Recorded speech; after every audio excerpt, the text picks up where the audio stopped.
So, Dan, it's great to have you here. Great to have you with us. You've been on Sovren now for several months. You're promoting Bring Our Troops Home.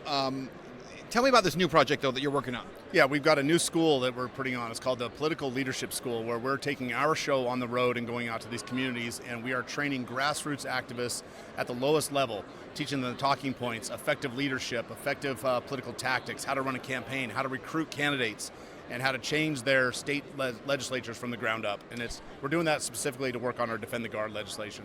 You know, going back at least 10 years, maybe 12 years now, I've been pushing this idea for a long time, and people were like, forget about this.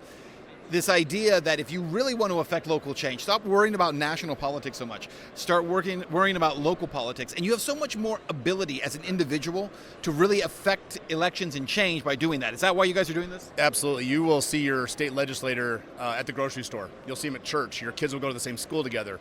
You'll probably never meet your congressman. And you most certainly will never meet the President of the United States. And that's how our organization started. When we started in 2019, we went to Washington, D.C. with 100 veterans and lawmakers and wanted to appeal to our congressmen to end the war in Afghanistan specifically. And we sat down with like Jim Risch, who was a senator and the chairman of the Senate Committee on Foreign Relations, and he refused to even talk about the issue.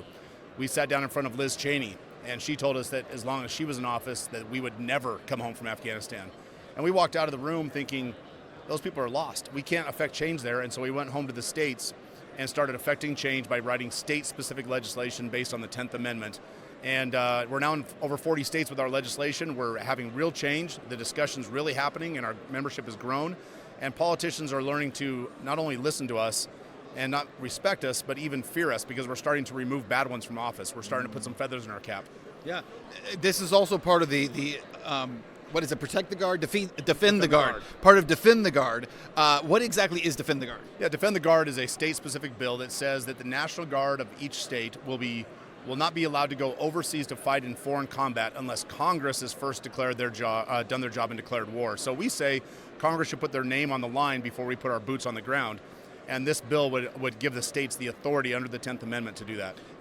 Let me ask you, it's a little bit off subject here, but let me ask you about this thing that's just occurred in the last couple of days. We have so many active service members who are being removed from duty because of their refusal to get vaccinated. It almost seems crazy to people, right? That we're almost 3 years now into this COVID thing, and there are still people losing their livelihoods over this.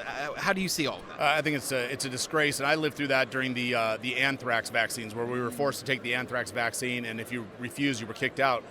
And we're actually sponsoring and helping an organization called the Alliance for Free Citizens, and they are defending veterans who are being kicked out of the military. Chris Kobach, who is the Attorney General from Kansas, he is defending them in court, and they've got to the district appeals level.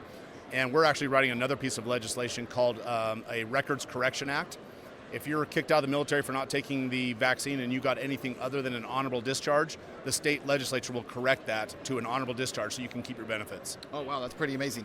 What else do you want people to know about these efforts right now? Because there was a lot of talk after Afghanistan about what happened, the poor withdrawal, the poor removal of troops.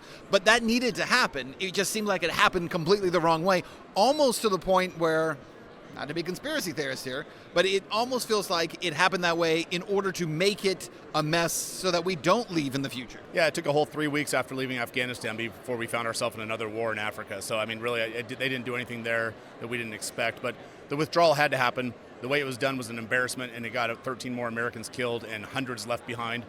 But most importantly, I would ask people to go to bringourtroopshome.us or defendtheguard.us. And at either one of those pages, you can find out about our efforts, or you can go to our supporters page, which is the 107club.com. That's TENSEVEN. So it's not the numbers, 107club.com. And that's our supporters group where you can become a member of the organization and be entered into contests where we give away guns and body armor and all kinds of fun stuff that veterans love, and really become a member of the organization. Awesome. Dan, anything else you'd like to add? No, just please contact your state legislator and ask them to support Defend the Guard. Absolutely. Yep. Appreciate you, man. Thank you. Appreciate it.